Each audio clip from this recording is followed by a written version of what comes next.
I really liked the ability to alter things and be in the handmade category because you can really get sky high margins that way. And that category is a lot easier to compete in than other categories. So now we're moving on to the vintage category. You might have ruled this one out, but think about where you are and what's around you to see if this could be an opportunity where you might have a competitive advantage. So the vintage category, things have to be at least 20 years old. That's not too bad. That's like early 2000s, you guys. You probably might even have stuff in your own closet that would qualify. So the keys are you need to be able to tell Etsy where the items came from, how you sourced them, how you determined the age, and who designed the item. Also the material type if it's clothing. So if it doesn't have a tag anymore, that could be an issue. They will not allow an item to be verified as vintage if you say that it's been passed down from a relative who died, or if you purchased it at an estate sale or a yard sale. So you really need to pay attention to that. You do not want to get kicked off in this category if you are using things that people gave you or passed down to you, trying to sell it as vintage because it's not technically verified by Etsy. So the pros to this category is that there's a very high barrier to entry for a competition. So in that sense, it's great. There's not going to be copycats. There's much less of a price battle. Scarcity is on your side. You can charge a premium. People can't go find this stuff anywhere. It's very hard to find vintage items. And if someone is searching for a specific vintage item, this isn't written here, but they are a warm buyer.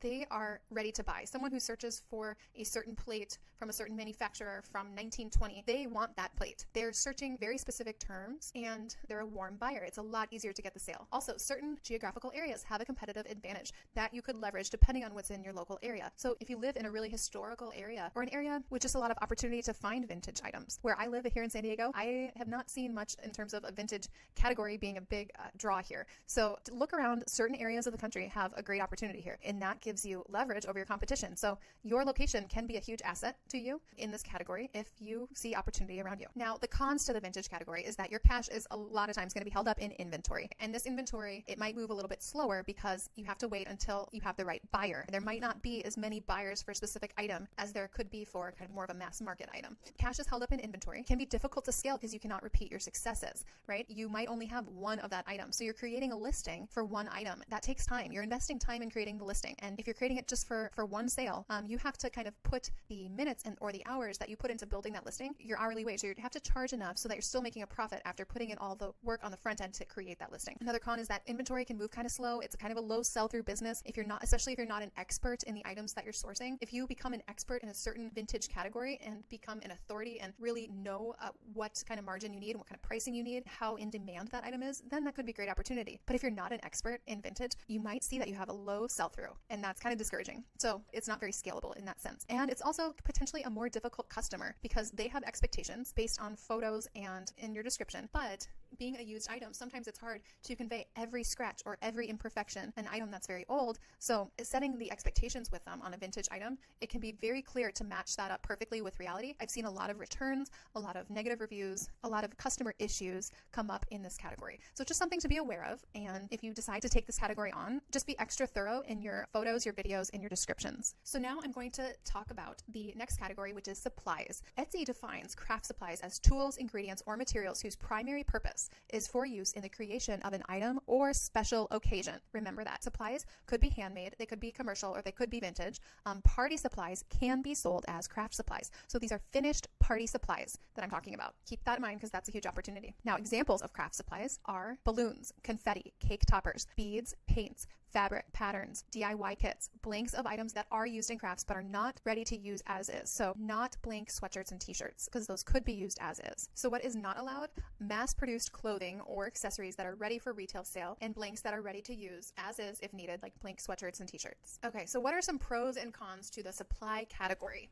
Now, I personally love the supply category. I am a huge player in this category, but there are some cons as well. So I'm going to go over both to see if it could be something that would work for you and what you are looking to do on Etsy. So pros, there's a low barrier to entry, right? It doesn't require a skill other than sourcing materials and sourcing the supplies. This is also a con, that it's a low barrier to entry. There's a high volume possibility for your order count. You'll notice that some of the biggest Etsy shops out there, if you look it up on eRank, you'll see one of the biggest shops out there sells beads. You can get hundreds of thousands of sales selling supplies because it's low sales dollar amount per order.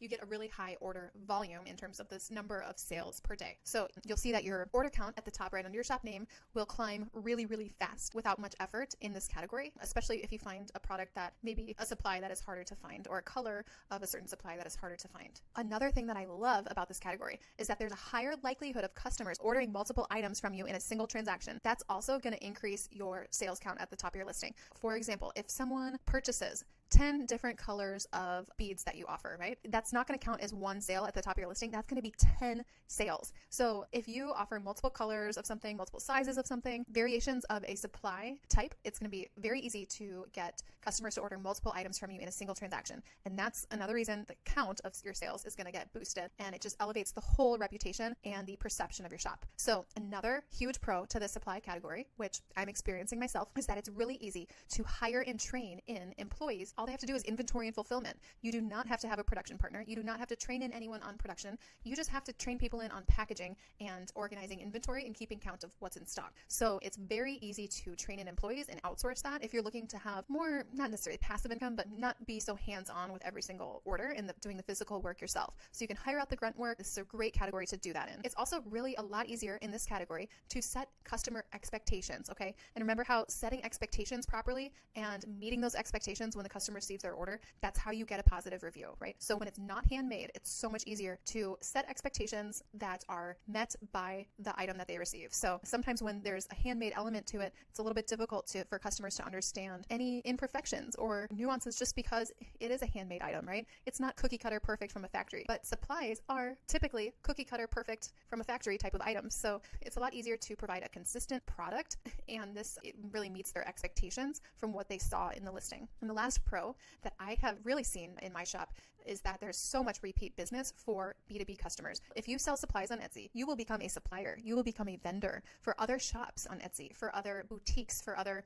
artists. You're going to be a supplier for other businesses. And when that happens, there's so much repeat business. It's also a great way to get a high order volume from certain transactions. When you're working with businesses or with artists who have their own business, you can get a lot of repeat business and build that loyalty and that customer relationship. So on the outside, you might think, okay, the supply category, that seems very transactional. How am I going to get positive reviews and customer loyalty and build a brand? Well, you can, because when you are in that B2B side of things, you are a vendor, you are a supplier for someone. And it's amazing the type of repeat business you can get to increase your sales volume on Etsy when that happens. Now, another pro to this category is that it is very, very easy to get a reseller's permit. While I'm not a tax accountant or an attorney, the reseller's permit is going to be key. And we talk about this later in strategies to improve your profitability. But the reseller permit, especially on when you're buying craft supplies or any type of supply wholesale, is going to be great for you. Really boost your margins. You won't pay taxes on it. And I just wanted to make sure to add that here just in case you're considering this so that you can get started on getting that permit. Now, the cons to this category, because there are quite a few cons. You just remember, it's like you just have to pick your hard. So for the supply category, it's a low barrier to entry. So there's a lot of competition. Low barrier to entry oftentimes means that you end up competing on price sometimes if there's not another point of differentiation. It also can be less personal and more transactional in your relationship with customers. And you need to remember that people buy from people. So it's really important if you go into this category to make the effort to show your face, to build that relationship and to get them coming back. There's so much opportunity for repeat business in the supply category, but by nature, it's a little bit less personal and a little more transactional. So you have to make the extra effort. It tends to be more of a commodity pricing style. So there can be a race to the bottom. Supplies are a lot more like commodities than handmade items or custom designed digital downloads or print on demand shirts, right? The nature of supplies is a lot closer to that commodity category. So you have to be aware of that. If you can't get sharp pricing on things, like you shouldn't even play in that game. So you really need to focus on being able to get wholesale pricing and leveraging the supplies and the resources around you that might give you a competitive advantage. Due to that race to the bottom with pricing that you can find, there's sometimes a lower profit margin per item. This is the unfortunate side of supplies and when you have to play the pricing game. You might take a margin hit, but on the other hand, remember that the time you put into this category is so much lower per order. So hourly wage can still be a lot higher. You just have to weigh how much time it's taking you and make sure that fits in with the margin that you're taking. Now, another thing with the supply category is that you can't just have an Etsy shop with 5 different listings in it of supplies and expect to do hundreds of thousands of dollars. Typically, these are lower dollar value items, so you need a lot of them to make a lot of money. That means that you're going to have a lot of inventory. And sometimes that means that you might have a lot of cash tied up in slow moving inventory, especially when you're starting out, when you're not an expert on knowing your customer and the level of demand for different items. You're going to make some buying mistakes, right? I was a buyer for my whole career before Etsy. And when you're not an expert, yeah, you're going to make some mistakes. You're going to buy the wrong thing. You're going to buy too much, the wrong color. It's going to happen. You're going to have to mark it down to move it quickly. So you might end up getting having some slow moving inventory that you're going to have to take a margin cut on, but it's all about learning and becoming an expert and growing. That's kind of the cost of doing business in this category. Now, the next con is that I mentioned you're going to need a lot of inventory to do high dollar volume, but you're also going to need to have a lot of listings. Okay. That takes time to set that up. So it takes time on the back end. But the great thing about this is if you get good suppliers for your supplies, that listing is going to be so worth the investment, because you can really, if you find a great color or a great material or something slightly unique that is a little bit hard to find, that's a real hit on Etsy, you can make 6 figures off of one supply listing. And when you think about that, it's really worth the investment that you put into creating a good listing when there's that opportunity for huge sales volume. That's going to be the thing that sucks all your time, is the creating of the listings and the photos and all of that. But if you have a consistent supplier who doesn't change the quality or the colors, then that's great. You won't have to change that listing very much, and you can have that consistency, and the listing can live for as long as you have access to that supply. Another negative to this one, especially we kind of saw in the last couple of years, is that you, in this category, you are reliant upon supply chains and quality control in factories. I've done a lot with China and Taiwan, especially with fabrics and colors, and the quality is not the same in every batch. Unless you find a really great factory to work with through Alibaba or AliExpress, depending on where you source your materials from, maybe they're local, wholesaler here in the US or whatever country you're in, you need to be aware that quality control is a real problem. And once you start buying large quantities, you have to understand that there's a risk there, and something might be slightly off on a big shipment, and there's usually no returns. So you're taking a risk, especially the bigger you grow and the larger the order that you submit to your supplier. And supply chain issues there, we all saw it was a real thing, and it still is. It's a lot better now. It takes me about 3 weeks to get things from Taiwan and about 6 weeks to get things from China. So not too bad, but you have to be really sharp in your planning and forecasting to allow for supply chain issues. So you can't wait till you have 2 things left to reorder. You have to put your reorders in much sooner. You have to anticipate customer demand, and you have to really fine tune your planning and your forecasting skills. So, and that comes with time. Your profitability will improve as you become more of an expert in that. Your listing could get totally killed if the quality changes, a factory changes their process for something, a material changes significantly enough for a customer to notice. Sometimes if there's slight changes in quality or slight changes in the material or the certain elements of a supply, the customer will never notice because maybe the video didn't even pick up on that element anyways. But sometimes, especially when you have that B2B customer on Etsy, that other shop that's buying from you, when you have a lot of repeat business coming to you, that's when they notice differences. And sometimes it will require you to create a new listing because it's just not close enough to the original one. There are ways to do that. I'm going to give you my tip for what to do if a supplier changes the quality too much. Don't kill the listing. Don't create a new listing, because if they change the quality, I'm assuming you can't get the old quality back. I'm assuming this is the new version going forward. What you do is you change all the photos to the new version, okay? Make sure the photos look different. Make sure that they show the new quality well enough. Make sure that your listing description is updated if it's, thinner material or not as high of a thread count, or if there's something that's different about the quality that I had explained previously, make sure you update that. So you don't have to kill the listing, just edit it so that it reflects the new item. And then you can still build on the momentum that the old listing had. So that's what I do for that. It's happened quite a few times to me and it works out great. So not a big deal. You just need to make sure that you update things if quality or anything changes. Lastly, you're going to need a really good inventory tracking system if you want to do high volume supplies on Etsy. You're selling a high quantity of a lot of different listings. You need a way to track what you're running out of so that you're planning and forecasting and reordering appropriately. If you're not an organized person, the supply category might be more of a challenge for you. Just be prepared if you want to do this, and if you want to do multi 6 figures in the supply category, you are going to need to get your stuff together and get a really good inventory tracking system. Now, I mentioned that I am heavy into the supply category now, but I did not start that way. I added supplies to leverage my existing business. I highly recommend, if you are a really mature business on Etsy, to see if you can leverage this category. Even if you'd never intended to do supplies, you might have a great opportunity to leverage your current business and your current success and the current items that you have on hand right all around you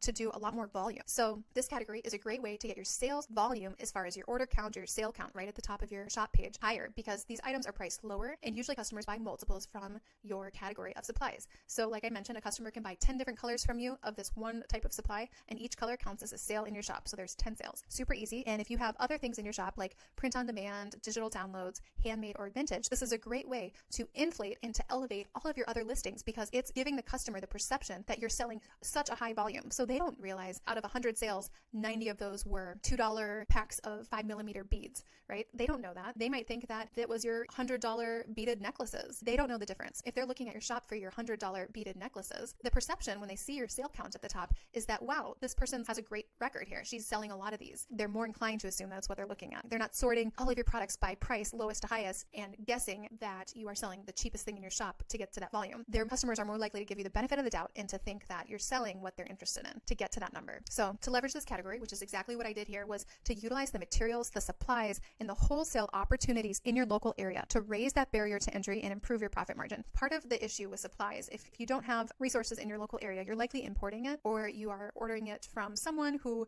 requires you to pay shipping, maybe duties, different taxes and fees. If you have it in your local area, you have a huge benefit here because you can just pick it up, right? And that cuts out quite a bit of that cost of shipping and freight. So if you live in Florida and your beaches have, amazing seashells, like there you go, that's a supply. If you live in a wooded area up in Washington or the Pacific Northwest, I've seen people up there have amazing businesses selling driftwood, just natural driftwood that they stumble upon. Now, I'm sure there's laws and things about what you can pilfer from the land, but my point is that different areas have different resources. Here in Southern California, we have a big acrylic plastics resource that is wholesale plastics and acrylic. That sells for a lot on Etsy, and it costs quite a bit to ship. So that's a great resource that I could tap into if I ever wanted to do that. So look up what's in your area. Look up wholesale on Yelp or on Google. Look up wholesale in your city if you want to leverage this category and see what kind of wholesalers are selling things in your area. And that could be a huge opportunity to leverage this category on Etsy, and it raises the barrier to entry to other people who don't have access to be able to pick that up quickly. Another great reason you should do that is because you don't have to be as precise with your buying, with your planning and forecasting.